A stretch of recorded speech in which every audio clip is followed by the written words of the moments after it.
everyone, this is Becky with Feathered Nest. I just finished my binder organizing video and mentioned that I would do separate videos on certain ones.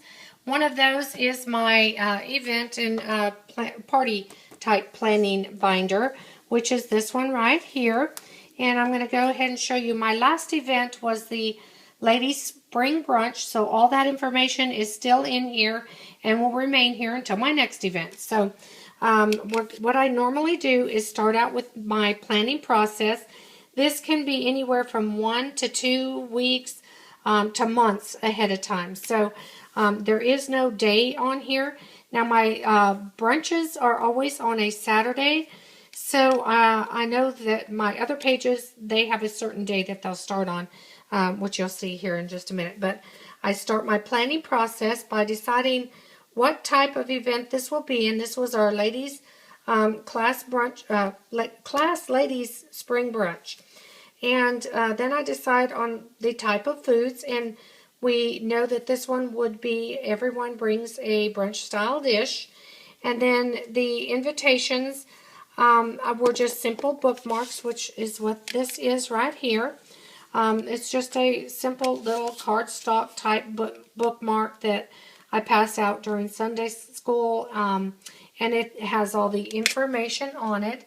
I did block out these squares down here that show where, because it has our address, directions to our home, and then I put our phone number down here at the bottom. So those are all blocked out by the sticky notes here. But other than that, I go ahead and list out any of the information for the guests and pass those out.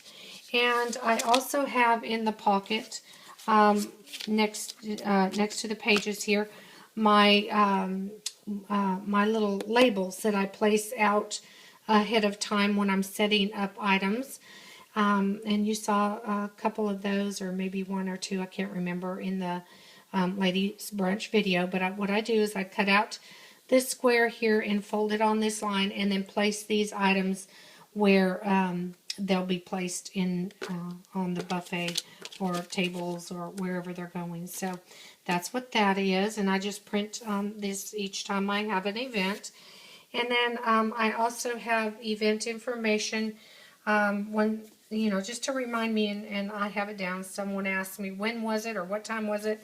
I have my information handy here. So I have the date, the time, and the place. And then I list our guests that have been invited. And sometimes I'll put a note as to why, if they've RSVP and say, they have another event or something that day. Sometimes I'll go ahead and write that out just so it reminds me. And sometimes I'll just, mark out the name or whatever. So I, just go ahead and list them there, and then make notes on the side if I need to. Okay, so then the next page. This, like I said, it comes up on a Saturday, so I know that I'm going to begin my preparations on Thursday. And what I do, all my pages are numbered, so I begin with my setup, and I decided, that it was going to be a bring your dish type food and meal. So I have that information here, and I know that I'll be setting it up on my entertainment counter. And then on, I will also need a drink setup station, so I will decide where that's going to be, which I typically have one place. I did move it for this event to the entertainment counter, but wherever I have it set up, I will make sure all these items are in that center or station, as I call it. And then also the food station to make sure that all of these items are in that section. And I have, what I do is I pull all these items out and place them where I want them placed. If I think it needs some fancying up or decorating, I'll be able to see that as I'm setting it out. So I can fuss with it for a couple days because it's on Thursday here. And then my shopping list. That I make out for items I need, and these were the items that I needed to pick up for our ladies brunch. Now I don't take this page with me. What I do all my shopping with my phone.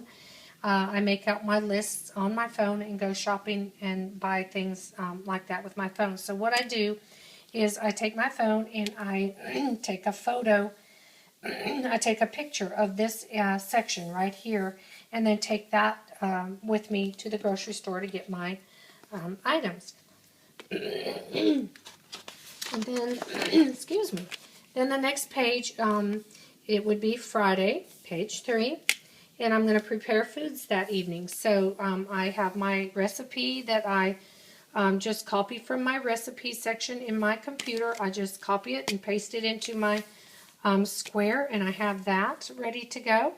And then down at the bottom, I wanted to make note that because I was just making muffins with a mix, to make my muffins according to the mix directions.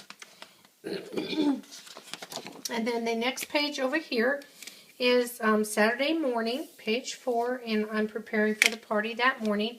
In the morning, when I wake up, I'm typically a fairly early riser, so I'm not in any hurry. So I cut the lemons up and stick them in the refrigerator until time to bring them out. And then have a cup of coffee and eat just a little bit of something. And check my mail and my YouTube stuff on my computer. And then at 9 a.m. I know that I need to be dressing and showering and all of that, getting ready. And then 9:45 is when I stick the casserole in the oven to warm up and put the muffins in the coffee grotto. Then by 10 a.m. I start the music, turn on any lamps and other lighting, and light any candles. By 10:45, all I have to do is pour the orange juice, tea, and milk into the urns, put out the liquid coffee creamer, set out the lemons, remove the casserole from the oven, and just freshen up and have fun. And that's it. It was a very easy event to plan for, but that's just kind of an overall. And this is what I do for each event. I keep these on my computer. I fill out the information for that event, and then print it up and stick it in my book here. And this goes with me to my kitchen counter, or stays right here in my office, and I'll start setting up or doing whatever I need to do for that event. And my Christmas organizer, like I said, has a lot more detail in it and a lot more organizing to it, so that I can make the whole season stress-free. So like I said, I'll do a separate one on that, a separate one on my camping, and a separate one on my guests setup. So that's the one for the Ladies Spring Brunch, the last event I have. So I'll try to do another one on the next event. But that is it on that notebook, and it will go right back up here. I do have to go back through and remove all those yellow sticky notes. They are not normally in my book, in any of my books. So those, I have to go back through those now and take all that out. So anyway, have a blessed day, and I hope some of this information is some that you can use, and have fun. Bye.